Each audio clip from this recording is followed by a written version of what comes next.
সরকারি টাকা আত্মসাৎ করার অভিযোগ উঠল বনগাঁ লোকসভা কেন্দ্রের বিজেপি প্রার্থী শান্তনু ঠাকুরের বিরুদ্ধে।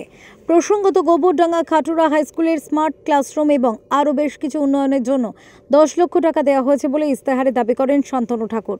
15/9/2023 ওই স্কুলের হেডমাস্টার আমার কাছে চিঠি করেছিলেন একটা স্মোকলেস জেনারেটরের, রুফটপ সোলার প্যানেল চেয়েছিলেন এবং smart classroom for the benefit for students.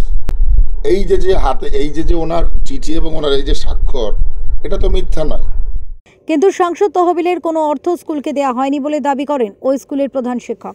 তার দাবি, একটি স্মার্ট ক্লাসরুম নির্মাণের আগে সংসদ তহবিল থেকে 10 লক্ষ টাকা মঞ্জুর করা হয়েছে। কিছু মাস আগে এমনই একটি ইমেল বিজ্ঞপ্তি জারি করা সত্ত্বেও এখনও আমাদের তহবিলে কোনো টাকা ঢোকেনি।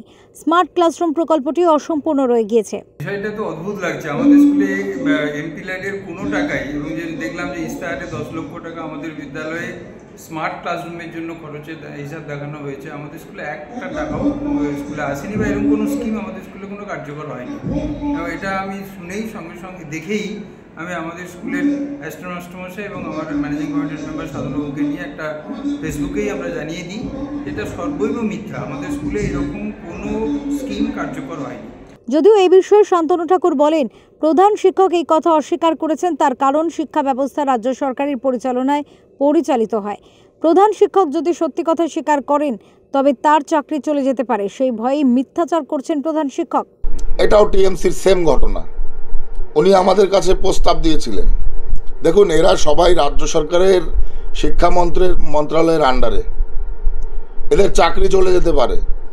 এরা যদি শান্তনু ঠাকুরের কাছ থেকে ল্যাডের টাকা নেয়, এরা সাসপেন্ড হতে পারে বা এদের চাকরি চলে যেতে পারে। যে ভয়ে এরা আজকে এই সমস্ত কথাবার্তাগুলো বলছেন।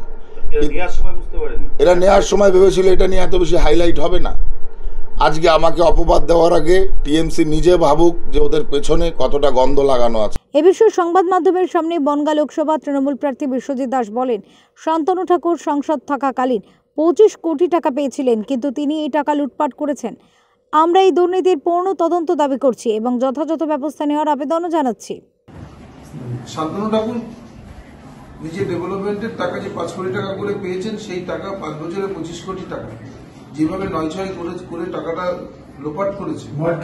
আমরা একদিন গোবরডাঙ্গায় পেয়েছি, সেখানেও আমরা দেখলাম যে একটা মিথ্যা কথা বলেছে, টাকাটা লোপাট করেছে। আবার আমরা দেখলাম হরিণঘাটা তো একই কেস, সেই রাজ্য সরকারের টাকা নিজের ঘরে চাপিয়েছে। আবার পাঁচপুতাতে একই ঘটনা। এর পূর্ণাঙ্গ তদন্ত হওয়া উচিত যে কত টাকা ও লোপাট করেছে এইভাবে নামে বেনাম। পূর্ণাঙ্গ তদন্ত হওয়া উচিত এবং আইনত ব্যবস্থা নেওয়া উচিত। প্রসঙ্গত, গোবরডাঙ্গা দলীয় কর্মসূচিতে এসে একই অভিযোগ করেছিলেন রাজ্যের শিক্ষামন্ত্রী ব্রাত্য বসু। গোবরডাঙ্গা খাটুরা হাই স্কুলের এই ঘটনায় তোলপাড় হয়েছে সামাজিক মাধ্যম। স্কুলের উন্নয়ন এখনও থমকে রয়েছে সরকারি অর্থাভাবে। প্রতীতি ঘোষের রিপোর্ট, ওঙ্কার বাংলা।